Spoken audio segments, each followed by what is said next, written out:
Bonjour, ici Jean-François pour Studio Théovox. J'espère que vous passez un excellent temps des fêtes. En cette fin d'année, on a cru bon de vous préparer une émission particulière sur laquelle on était pour se pencher sur une revue d'actualité, une revue sur les témoignages que Nancy avait fait dans le cadre de son émission Au-delà des mots, et puis une revue sur la participation de Jean-Pierre, notamment dans l'émission théologique. Donc, je suis vraiment content de vous présenter aujourd'hui Jean-Pierre Desmarais et Nancy Dupont. Bonjour! Bonjour. Bonjour. Ça va bien? Ça va très bien. Bon, ça fait pas mal dans le temps des fêtes? Oh oui, oh oui. Ça fait du bien en famille. Oui. Excellent. L'émission aujourd'hui, c'est une émission un petit peu particulière parce que je voulais qu'on puisse se pencher sur les faits saillants de 2019. On a vécu toutes sortes de choses, des hauts, des bas, passé à travers de toutes sortes de situations chez Théovox. Et puis je me souviens qu'on a bâti Théovox il y a à peu près 18 mois maintenant de ça. Et puis c'est un beau parcours qu'on vit tout le monde ensemble dans cette aventure-là, qui est une aventure extraordinaire. Et par exemple, Nancy, si je te parlais dans Au-delà des mots, il y a eu plusieurs entrevues que tu as faites. Tu as fait un minimum de 12 entrevues, soit une par mois, dans le cadre de ton émission. Est-ce que quelque chose qui a frappé ton attention, y a-tu eu une entrevue particulière que tu as dit, ah, cette entrevue-là, je la retiens, elle a vraiment impacté ma vie? Bien, je dirais en fait que toutes les personnes que j'ai reçues en entrevue, selon moi, étaient tous des personnes exceptionnelles parce qu'ils avaient vraiment, tu sais, on avait fait vraiment attention à prendre des témoignages différents les uns des autres pour qu'à ce moment-là, on essaie de trouver des façons d'aider les gens par les témoignages. Et puis, chaque témoignage avait vraiment sa saveur. C'est ce que j'aimais quand je faisais Au-delà des mots. Souvent, les gens me demandent comment tu fais pour choisir les gens pour parler de leur témoignage, mais je leur dis c'est vraiment de choisir de façon variée et de choisir en fonction surtout que ça parle de Dieu. Théovox, une voix pour Dieu. Donc, c'était surtout que ça vienne de Dieu, que Dieu ait fait un grand changement dans leur vie. Puis je pense que toutes les personnes qui ont passé Au-delà des mots, c'était la raison pour laquelle j'ai apprécié chacun d'eux. C'est sûr que une des personnes qui était peut-être plus difficile au tout début, je dirais, c'est sur le suicide d'un enfant. On s'entend que c'est pas toujours évident. Et je sais qu'on a eu vraiment beaucoup de commentaires aussi du fait que ça l'a aidé, parce que bon, on retrouve beaucoup de gens dans cette situation-là, des jeunes, en fait, dans cette situation-là. Donc, ça a pu avoir aidé des parents. Mais en même temps, je crois sincèrement que ça peut aider aussi des jeunes, des jeunes qui peuvent vivre ça. Mais vraiment, là, chacun des témoignages que j'ai pu avoir à Au-delà des mots, là, wow, j'avais une panoplie de gens merveilleux. Une chose qui est particulière dans ton émission, Nancy, c'est que tu te déplaces et tu vas chez les gens, ou dans leur facilité du moins. Oui. Quel genre de défi ça l'emmène, ça? Bien, c'est sûr qu'à premiers abords, on ne connaît pas l'endroit. Donc, on ne sait pas ce que ça va donner comme résultat. C'est sûr que la façon que je vais m'habiller ou quoi que ce soit, ça peut jouer, mais à date, Dieu est bon. Ça a toujours bien à donner dans les décors, mais je dirais que le plus grand obstacle, c'est peut-être plus au niveau des caméramans. Ouais. Parce que là, on ne sait pas exactement quand on va arriver, comment qu'on va placer. Donc, c'est de regarder le décor, la place. On est quasiment des déménageurs, là, on déplace des meubles. Je ne vais pas faire peur aux prochains. On déplace des meubles, on essaie de faire l'agencement pour que ça soit beau. Mais c'est vraiment ce que j'aime aussi, c'est vraiment de rentrer dans l'intimité, pas juste de parler avec les gens, mais de rentrer dans l'intimité. De leur univers. Des gens, dans leur univers, boire un petit café, comme on a aujourd'hui, boire un bon petit café. Mais ça fait en sorte que les gens, c'est plus facile pour eux aussi, je crois, de s'ouvrir puisqu'ils sont dans leur demeure, dans un endroit sécuritaire. Et moi, ben, je m'y sens toujours super bien accueillie. Génial. Jean-Pierre, ça a été une première pour toi cette année devant la caméra. On a réussi à t'emmener, à échanger avec les gens dans l'émission théologique. On a touché à une émission vraiment particulière avec toi parce qu'on est allé vraiment dans les types de Jésus dans l'Ancien Testament. Et puis, je me suis dit, on a eu plein de beaux commentaires et plein de gens qui ont pris une prise de conscience. Comment c'était ton expérience devant la caméra? Bien, c'est sûr que pour moi, c'était une première. Je n'ai pas dit oui tout de suite, comme tu sais. Ça a pris un peu de temps avant que je puisse me Sentir à l'aise? me sentir à l'aise devant la caméra. On a un très bon coach en Nancy qui nous reprend constamment. Je m'amuse. Ça s'accumule des bloopers qu'elle dit. Mais théologique, pour moi, c'était C'était du bonbon, juste le nom théologique qu'on a cherché au début assez longtemps. Et puis on disait, bien, la logique de Dieu, justement, on peut retrouver dans l'Ancien Testament, dans le Nouveau Testament, des miroirs, comme l'histoire de Jonas, entre autres. J'ai toujours, depuis mon enfance, été élevé avec la pensée que Jonas a survécu surnaturellement.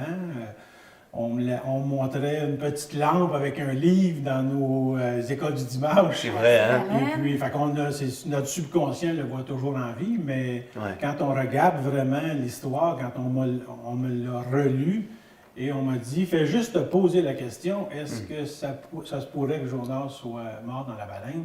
Et puis ensuite, Jésus qui vient dire, de même, le Fils est passé 3 jours, donc il fait allusion à Jonas.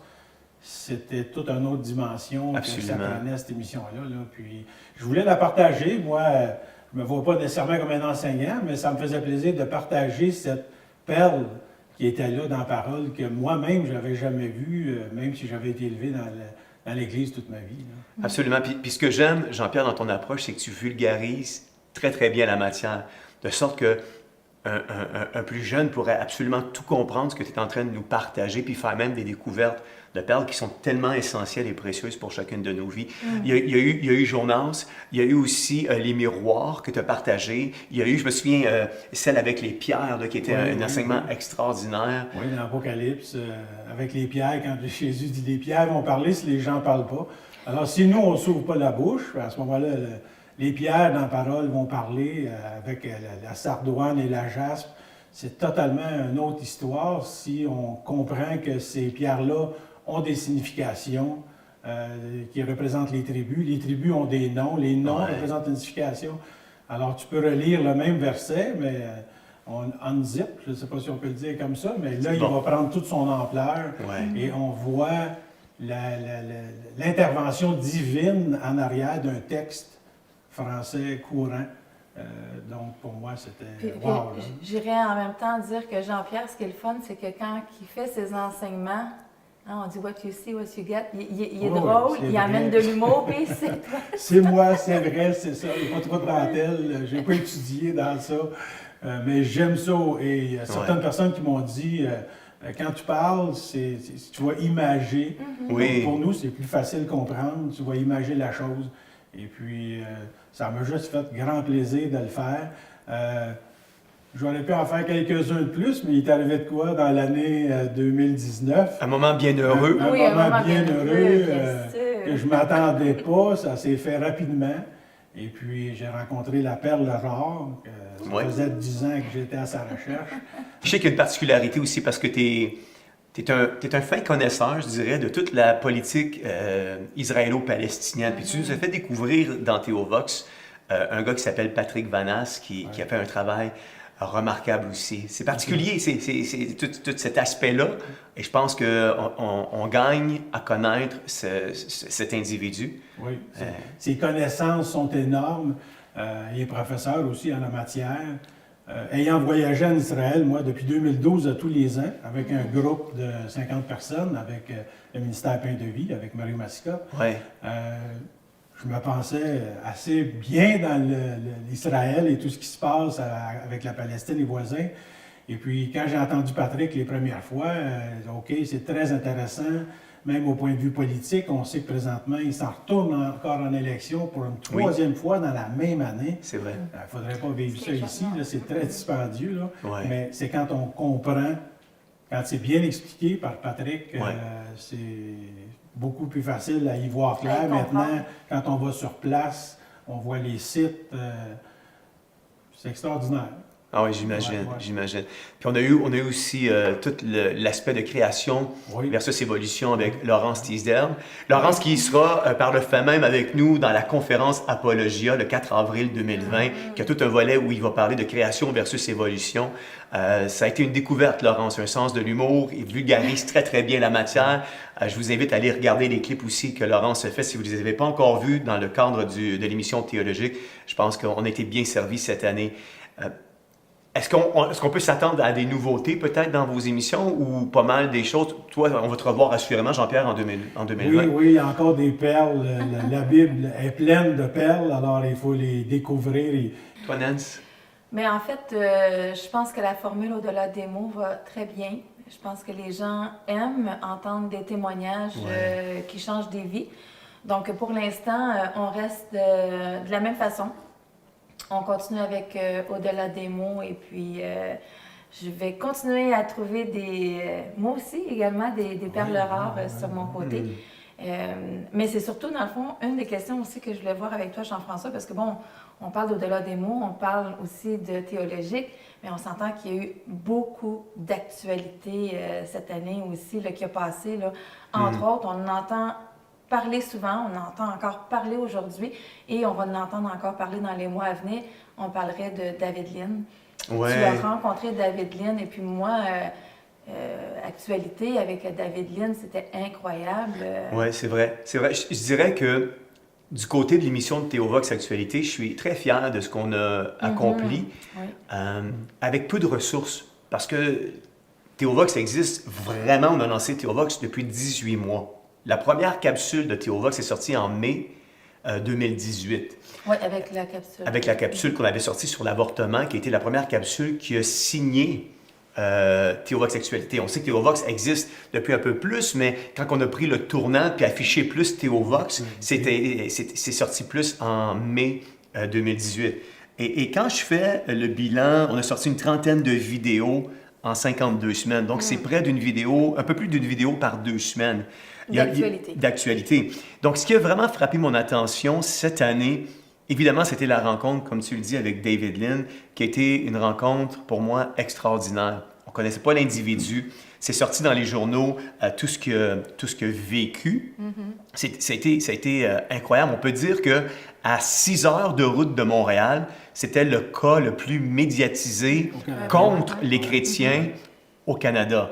Bon, certains diront il y a eu peut-être une attitude un peu provocatrice, puis j'ai eu toutes sortes de commentaires qui me sont arrivés après cette entrevue-là et qui m'ont pas laissé perplexe, ces commentaires-là, parce que je me suis mis à réfléchir, puis je me suis mis à regarder à la lumière de la parole de Dieu, comme tu disais, Jean-Pierre, et puis j'ai vite réalisé qu'à travers la parole de Dieu, la plupart des disciples, que ce soit les disciples, que ce soit Daniel, que ce soit David, que ce soit Mardoché, que ce soit Moïse, Aaron, ils ont eu, jusqu'à un certain point, ils ont été un peu confrontateurs dans leur approche. Et dans la Bible, on voit des personnes qui n'ont pas voulu diluer, qui se sont tenues avec conviction, qui ont été des violents. La Bible dit que ce sont les violents qui s'emparent du royaume de Dieu. Et moi, cette histoire-là m'a bouleversé. Puis quand on connaît l'individu, puis qu'on voit son cœur à travers de tout ça, encore dernièrement, il y a quelques mois à peine, là, il a été jeté en dehors de ses facilités de l'Église qu'il louait. Il a été jeté en dehors de ça pendant 1 mois. Ils ont fait les réunions au froid, dehors. Ça a été un cas qui m'a assez troublé, je te dirais, quand je repense à un Canada qui est censé être multi-ethnique, multiculturel et favoriser la liberté d'expression, la liberté de religion. Et puis là, tu vois qu'il y a comme de plus en plus cette liberté d'expression-là. Les taux se resserrent. Exactement. Tu nommais des personnages bibliques tantôt, je pense à Jean-Baptiste, entre autres. Ben oui. Si tu regardes le temps de Jean-Baptiste, où c'est le roi lui-même qui vivait une immoralité, Ouais. serions-nous capables aujourd'hui de se lever puis d'aller voir le roi ou d'aller voir la direction puis de les replacer? Oui. Alors, ça lui a coûté la vie, on lui a coupé la tête, mais on vit ça aujourd'hui. Sommes-nous capables de se lever puis de garder le focus sur Christ, sur son message et de ne pas diluer? Absolument. Jean-Baptiste, il a payé de sa vie. Peut-être que demain, ça peut être comme ça ici au Canada. Ouais. Je regardais juste aujourd'hui, il y a des personnes qui ça les inquiète, mais on parle de la puce depuis des années et des années. On me dit que c'est une loi à partir de janvier, à Montréal, à Laval, d'avoir une puce dans tous les animaux. Quelqu'un qui va avoir un animal non pucé va avoir une amende si l'animal est trouvé, etc. Ouais. Donc, OK, on est rendu là. La puce maintenant obligatoire dans les animaux. Ça nous rappelle l'Apocalypse et tout ce qui se dit dans l'Apocalypse. Absolument. C'est à réfléchir. Ah oui, c'est à réfléchir. Il y a des gens que ça les stresse un peu, mais l'amour parfait, Benny Lacrène, comme j'ai mentionné à une dame. On a tous un mandat. Il nous a emmenés en 2019. Jean-Pierre n'est pas né en 1875. Il est né en 1960. Alors, pour qu'il soit ici aujourd'hui, vivant les temps qu'on vit, on a chacun un mandat. Les œuvres ont été créées avant même la fondation du monde.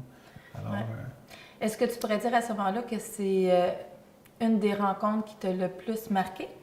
Parce que, bon, je sais qu'on a parlé pendant toute l'année, autant la reconnaissance faciale, on a parlé de changement climatique. Moi, je te dirais que oui. Je te dirais que cette rencontre-là a été un point tournant de David et moi, on s'est liés d'amitié. On a une belle complicité maintenant. On échange, on s'appelle, on s'encourage.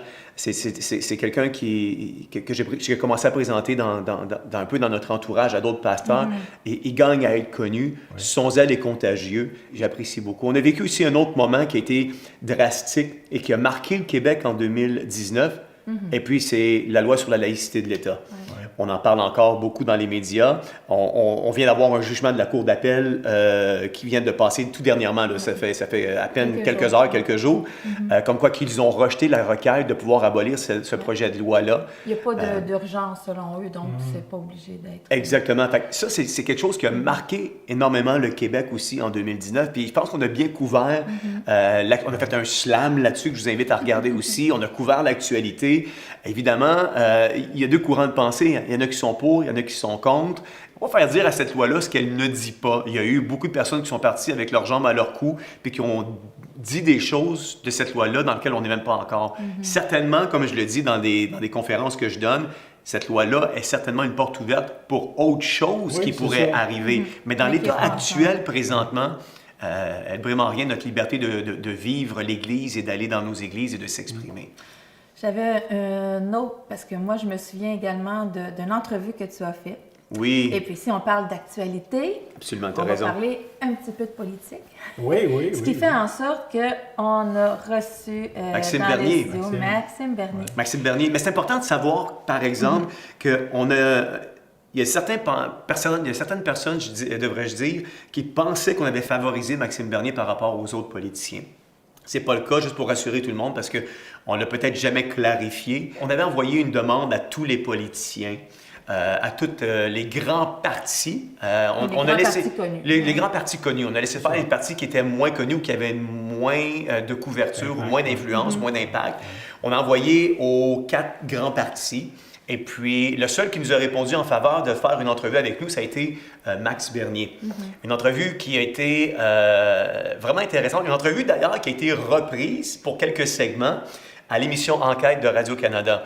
Donc, ils nous ont peut-être pas dit de belles choses à notre sujet, mais c'est pas grave, parce qu'on est... Il n'y a pas un dicton, parlez-en quand même. Parlez-en mal, parlez-en bien, mais parlez-en. Ils ont même parlé du nom Théovox, une voix pour Dieu. Puis ils nous ont classé comme étant l'extrême droite religieuse, qu'ils ont dit. Mais néanmoins, on a quand même, on fait quelque chose de bien. Une autre chose qui a marqué mon attention en 2019, c'est le fait que par une association journalistique, je ne veux pas trop dévoiler leur nom, mais une association journalistique, on les a approchés.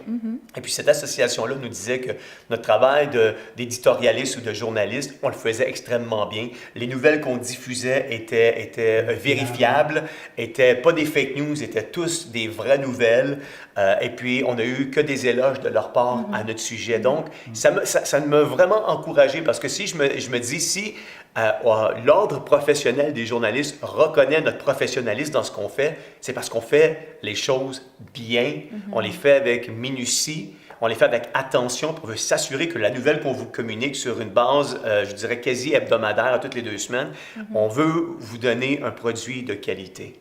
En même temps, on veut donner des outils aux auditeurs. Je regarde juste l'actualité que tu avais fait sur le cours de sexualité dans les écoles.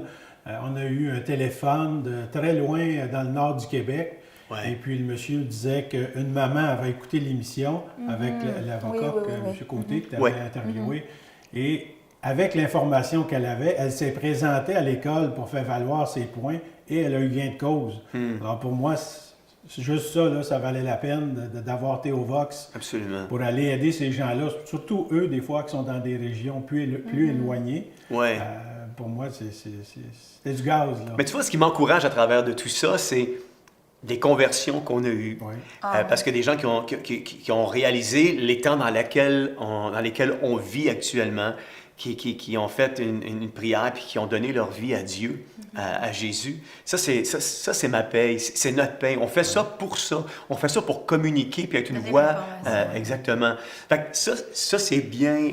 L'art professionnel, c'est bien. Puis tout ce qui est arrivé, la dame qui se lève, qui a le courage d'aller voir son école, les entrevues qu'on a fait avec différentes personnes aussi qui ont participé dans le cadre de cette émission-là, c'est vraiment génial. C'est sûr qu'en 2020, j'aimerais changer un peu la façon qu'on fait. J'aimerais être un peu plus sur le terrain, comme un journaliste sur le terrain avec le micro, puis faire plus de terrain, aller peut-être au Parlement à Ottawa, à l'Assemblée nationale à Québec, être capable d'interviewer des gens un peu plus sur le terrain. J'aimerais qu'on puisse, en 2020, peut-être, dans mes wish lists, être capable d'avoir un décor plus... journalistique, plus habituel, pour que les gens, des fois on change, parce qu'on travaille beaucoup avec le green screen dans Théo Vox Actualité. J'aimerais qu'on puisse avoir un décor où que les gens, juste à regarder le décor, pourraient dire « Ah, ça c'est Théo Vox Actualité ». Fait que des petites choses comme ça qu'on aimerait améliorer pour 2020. Par contre, je dirais aussi, parce que là, on a parlé quand même théologique, au-delà des mots et actualité. Oui. Mais j'aimerais emmener aussi un autre volet que Théo Vox Studio Théo Vox fait. Puis c'est vraiment le Théo Vox événementiel. Ouais. Où là, Jean-François, on peut te voir sous un autre jour, le Jean-François qui est hors du journalisme, mais qui a un côté, comme quand on a fait la marche pour Jésus, où tu te mets à danser avec les gens. Hein, c'est complètement différent. Il danse avec les gens et fait des entrevues beaucoup plus... friendly. Amical. C'est ça, un peu plus amical. Et où d'ailleurs, toi... Jean-Pierre, tu t'es mis... Bon, Jean-François dansé, mais toi aussi, tu as dansé parce que... Oui. Mon personnage a changé. Parce que dans le fond, Théo Vox, on aime s'impliquer. On est là pour... On a fermé la marche sur la moto cette année. Exactement, avec âme. Donc, et puis après ça, vous avez débarqué des bicycles, c'est là où vous avez fait une petite danse avec vos manteaux de âme. On est là aussi cette année pour Provision, pour... la préparation des boîtes de Noël. Fait que dans le fond, Théo Vox, on essaie beaucoup de s'impliquer au niveau de la communauté. Absolument. Et puis, à chaque fois que c'est possible pour toi de te déplacer pour aller justement aller chercher d'autres types d'entrevues, ben à ce moment-là, je trouve ça génial. Donc, est-ce que toi, tu avais retenu quelque chose par rapport que ce soit la marche pour Jésus ou tout simplement aussi les endroits où tu es appelé à emmener la parole, hein, parce que... Oui, mais moi, je te dirais, Nancy, puis Jean-Pierre, ce que j'apprécie, c'est la proximité avec les gens. Parce que les gens, ils nous regardent via une caméra, puis on a un auditoire exceptionnel. On est en train de bâtir Théo Vox, on a de plus en plus d'abonnés. Et à chaque fois, les gens sont éblouis de voir le nombre de visionnements qu'on a par rapport au nombre d'abonnés qu'on a. Fait qu'on a un auditoire, puis on veut vous remercier pour ça. Vous nous écoutez, vous nous partagez, continuez de le faire. C'est la raison pour laquelle on existe, c'est pour que la parole, les témoignages, l'actualité théologique puissent se répandre le plus possible à des gens, différentes personnes à travers... notre communauté, la francophonie. On veut dire merci à la France de nous écouter, merci à l'Afrique et à tous les pays francophones de nous écouter aussi. Ça nous fait chaud au cœur quand on peut avoir des échanges avec vous notamment. Mais oui, quand on est à proximité des gens, puis on n'a plus la lentille qui nous sépare, mais qu'on est avec eux dans la rue, on peut les interviewer, on peut échanger avec eux, c'est vraiment génial. Le fait de pouvoir avoir l'opportunité de donner des conférences, comme dans le cadre d'Unité, où j'étais un conférencier cette année, puis j'ai relaté toutes les choses qui changent au Canada. Vous avez été nombreux à m'envoyer des courriels, à m'envoyer des textos, à m'envoyer plein de choses sur le fait que, pour certains, il y a plusieurs personnes qui vont se contenter, puis c'est pas mal en soi, soit dit en passant, mais qui vont se contenter d'écouter les conventionnels. Pour ne pas, tu sais, il y a sans les nommer, vous les connaissez, ce qu'on regarde à la télévision. Et ces médias-là, souvent, ont un agenda. Il y a plein de choses qu'on n'apprendra pas si on reste à regarder ce genre des médias-là. Mais quand on va, et puis moi, c'est la chose que j'ai trouvé le plus fascinant quand j'ai commencé chez Théovox, c'est d'avoir 40 heures à lire des nouvelles, 40-50 heures à lire des nouvelles. Jean-Pierre, c'est un gourou de l'actualité. Il en connaît encore davantage que moi. Il lit, On est les recherchistes. Ah oui, c'est ça. Jean-Pierre, il connaît bien sa Bible, il connaît hyper bien aussi l'actualité. Donc, d'être payé à lire des nouvelles, j'ai découvert plein de choses. Puis j'ai réalisé en faisant ça, de d'autres pays, j'ai réalisé en faisant ça que le retour de Christ est plus proche qu'on pense. Exactement. Plus proche qu'on pense. Parce que souvent, l'attention, elle est mise ailleurs que sur l'actualité. Mais quand on lit l'actualité et on reconnaît la saison dans laquelle on est, avec tout ce qui se passe à une vitesse accélérée. Le mal est bien, le bien est mal. Tout est en train de changer, comme la parole le dit. Ouais. Ça m'a touché beaucoup en début d'année, fin 2018, quand tu es allé chez CARE. Ouais. Quand tu es allé faire un reportage. Avec les itinérants. C'est venu vraiment me toucher personnellement. Puis ça a été un succès. Ça a été un des premiers succès de l'année. Tu dis, toi, oui. On ne l'a pas mentionné, mais il voulait avoir une laveuse sécheuse. On a Germain Larivière qui nous a aidés, qui nous a backés. On a une compagnie, un fabricant de bas, parce que les itinérants étaient sur la rue. C'est froid l'hiver. Alors, il y a eu des chaussettes, des bas chez notre ami Daniel d'Idriss Dex à Saint-Hubert. Le monde a répondu. Tu avais besoin de nourriture, de café. Les greniers de Joseph, aujourd'hui, des provisions communautaires qui sont venus aider. Alors, je pense qu'on a été le facilitateur de cet événement. Mais ça a été un succès phénoménal. Puis, on gagne à connaître ces organismes-là, comme Second Chance. Une dernière nouveauté aussi en 2019, pour ne pas oublier, un nouvel employé. Oui, absolument. C'est important de le mentionner, Nancy, puis tu fais bien parce que avant, la charge de travail, elle était lourde. En ce sens qu'on travaillait fort, on faisait les recherches, j'écrivais les textes en ce qui me concerne moi, on tournait devant la caméra. Ça a l'air de rien, mais pour un 16 minutes d'actualité, ça prend quand même 2 heures, 2 heures et quart de tournage, puis je dirais pas loin d'une trentaine d'heures à produire l'émission par la suite. Donc, avant, on n'avait pas de caméraman, donc c'est moi qui faisais beaucoup le montage, Nancy faisait le tournage. Moi, je courais en arrière de toi, là. Oui, c'est ça. Puis maintenant, on a engagé il y a à peu près bientôt 3 mois un nouveau caméraman qui me donne à peu près une quinzaine, une vingtaine d'heures de plus par semaine sur lequel je peux focaliser mes énergies, mes efforts à faire autre chose, trouver des partenaires financiers, trouver des personnes qui peuvent supporter Théovox et puis penser stratégie et puis grossir l'équipe aussi. Donc, c'est vraiment génial.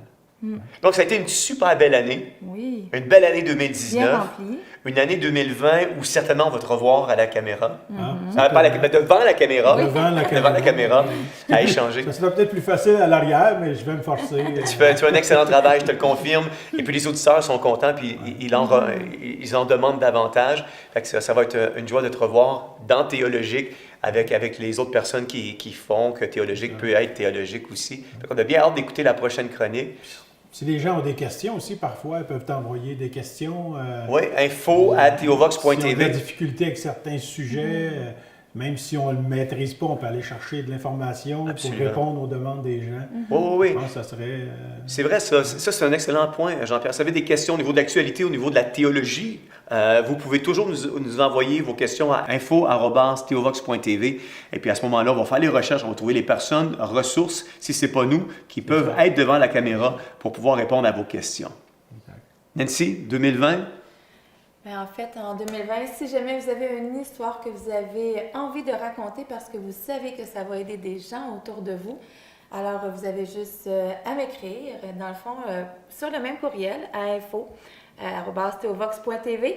À ce moment-là, je reçois les courriels, je redirige, donc on peut recevoir toutes les questions et les bonnes personnes vont vous répondre également sur ce que vous vous posez comme question. Et puis en 2020, nous on continue avec les nouveautés que j'aimerais apporter, être plus sur le terrain, vous donner vraiment toujours l'actualité comme vous le méritez, comme avec ce qui se passe dans notre société aujourd'hui. On veut toujours être un véhicule qui va vous communiquer la bonne information, la vraie information.